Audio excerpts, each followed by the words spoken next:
സ്ഥാനാർത്ഥിയുടെ പ്രതികരണം വന്നിട്ടുള്ള എം വി ജയരാജന്റെ പ്രതികരണം. ഉറപ്പാണ് വിജയമെന്ന് എം വി ജയരാജൻ പറയുന്നു. മട്ടന്നൂർ, ധർമ്മടം, തളിപ്പറമ്പ് മണ്ഡലങ്ങളിൽ ഞാൻ ലീഡ് ചെയ്യും. കണ്ണൂരും അഴീക്കോടും ഒപ്പത്തിന് പിടിക്കും. ഇരിക്കൂരിലും പേരാവൂരിലും മാത്രമേ UDF-ന് ലീഡ് ഉണ്ടാവൂ. അത് തന്നെ കുറയുന്ന നിലയാണ് ഉണ്ടാവുക എന്ന് എം വി ജയരാജൻ ആത്മവിശ്വാസം പ്രകടിപ്പിക്കുന്നു. ഇന്നലെ നമ്മൾ കെ സുധാകരന്റെ ആത്മവിശ്വാസം കേട്ടു. ഇന്ന് എം വി ജയരാജന്റെ ആത്മവിശ്വാസം കേൾക്കുകയാണ്. ഇതൊക്കെ അറിയണമെങ്കിൽ ഇനിയും 15 മിനിറ്റിന്റെ കൂടി കാത്തിരിപ്പുണ്ട്.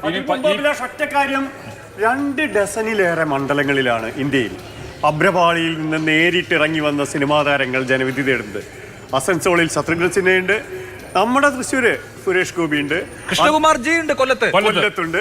അതാ പറഞ്ഞ 2 ഡസനിലേറെ മണ്ഡലങ്ങൾ. പക്ഷെ പ്രമുഖർ മാറി നിന്ന മണ്ഡലങ്ങളിൽ സിനിമാ താരങ്ങളെ ഇറക്കുന്ന പതിവ് ഗോരഖ്പൂരിൽ കഴിഞ്ഞ തവണ തന്നെ കണ്ടു. രവി കിഷൻ നിന്ന് ജയിച്ചു.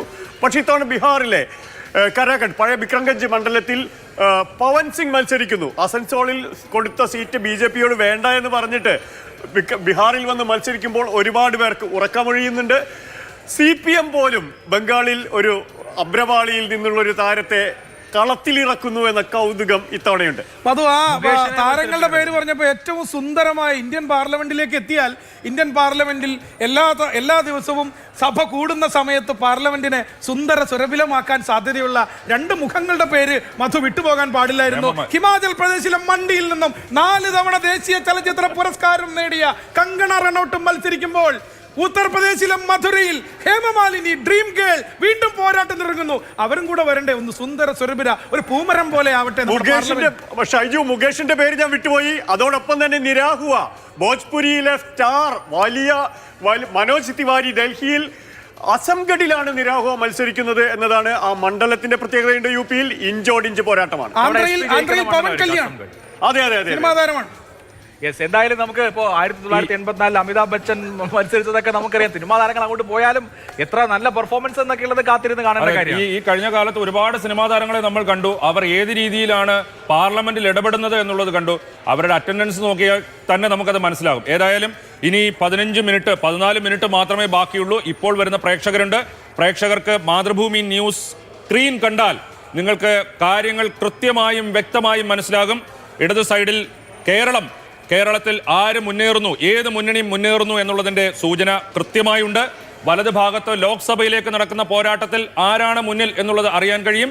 ഇപ്പോൾ ഒരു സീറ്റിൽ NDA എന്ന് കാണുന്നത് അവിടെ എതിരില്ലാതെ തെരഞ്ഞെടുക്കപ്പെട്ട സൂററ്റിലെ BJP സ്ഥാനാർത്ഥിയുടേതാണ് ഒരു സീറ്റ് എന്നുള്ളത് കാണുന്നത്.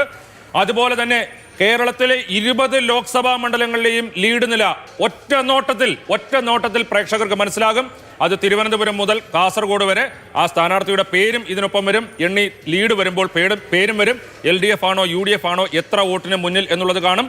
ഇപ്പോൾ ഇലക്ഷൻ ബ്രേക്കിംഗ് എന്ന് എഴുതി കാണിക്കുന്നതിന് തൊട്ട് താഴെയുള്ള ഭാഗത്ത് പുതിയ ഗ്രാഫിക്സ് ടെംപ്ലേറ്റുകൾ വരും. അവിടെയും കൂടുതൽ വിവരങ്ങളുണ്ടാകും.